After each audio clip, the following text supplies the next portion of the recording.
So, hi po mga ka-Diyosa. So, ayan, may question dito yung ating ka-Diyosa. And sabi niya, hi, I'm using your product, SCD Lotion.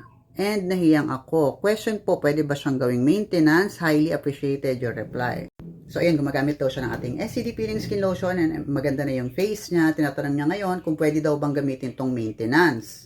Well, actually mga ka-Diyosa, siguro mga pang ilang video ko na rin to na nasagot tungkol dito. Pero sige, ulitin natin siya. But again, for more product knowledge and video tutorials, please visit my TikTok account, RC Josa, or my YouTube channel, RC Josa. Nandun po lahat yung video natin regarding SCD Peeling Lotion and halos nasagot na po yan lahat. So ayan, pwede daw ba natin gamiting maintenance si SCD Peeling Skin Lotion sa ating balat or sa ating muka? The answer is hindi po. And take note, in general natin, lahat ng rejuvenating products ay hindi po advisable na gamiting maintenance sa ating muka. Dahil may mga risk po yan na katulad ng over-exfoliation. Siyempre, ninipis masyado yung mukha natin na pamprotekta sa UV rays, sun protection, etc. Pwede rin na ma-irritate ang face natin kung too much na yung paggamit natin sa mga rejuvenating product katulad ni SCD Peeling Skin Lotion. Dahil again, si SCD Peeling Skin Lotion ay rejuvenating lotion po. Kaya mostly ng mga rejuvenating set ay ina-advise lamang sa ating mukha for 2 months lamang po.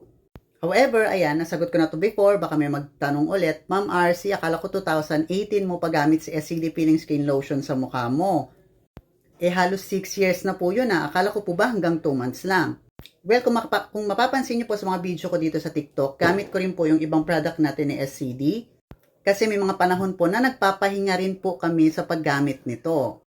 And also, may content na rin ako regarding sa ating mga body and facial maintenance after using SCD Peeling Skin Lotion. Kasi syempre, kailangan mapangalagaan pa rin natin yung safety ninyo for long run.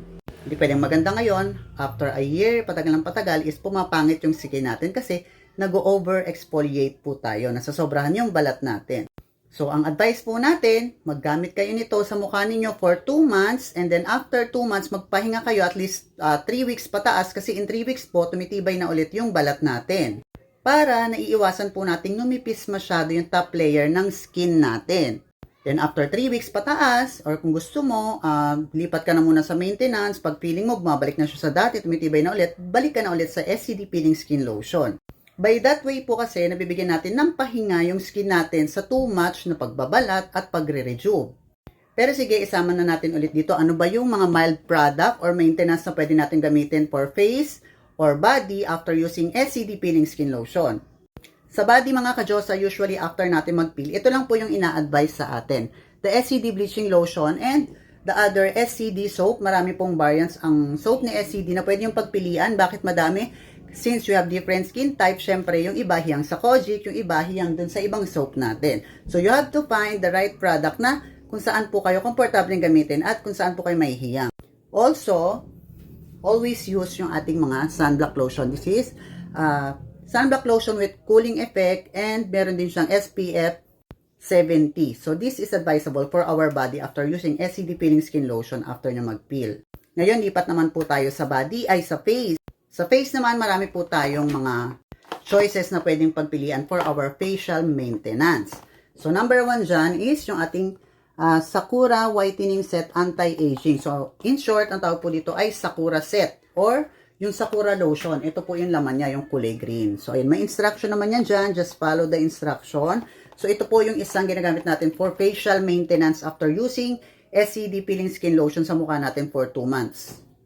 Another facial maintenance is yung ating SCD Sakura Serum. So, ito wala ka na mararamdaman ng kahit ano dito kasi this is a serum or a skin hydrator. So, ma-hydrate na lang yung skin mo and then use some sunblock para hindi mabilis bumalik yung dating kulay ng face mo. So, ito yung pangalawang option natin, the SCD Sakura Serum. So, ito, very mild lang to kaya talagang hindi na niya ma-harm yung face mo. Unlike the rejuvenating product tulad ni Peeling Lotion. The last option natin, yung sobrang bago, but pinag-aralan for a year.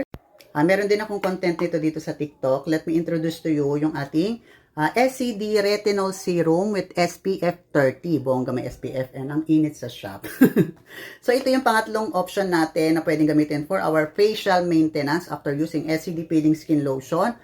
Ayan po yung ating retinol serum and may SPF 30 na din siya.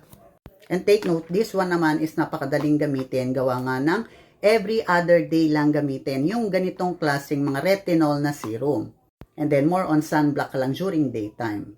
So, di ba, mas easy siyang gamitin, mas less yung routine, and mas matipid syempre kasi every other day lang siya. Since nagme-maintenance ka lang naman, di mo na kailangan ng mga harmful chemicals.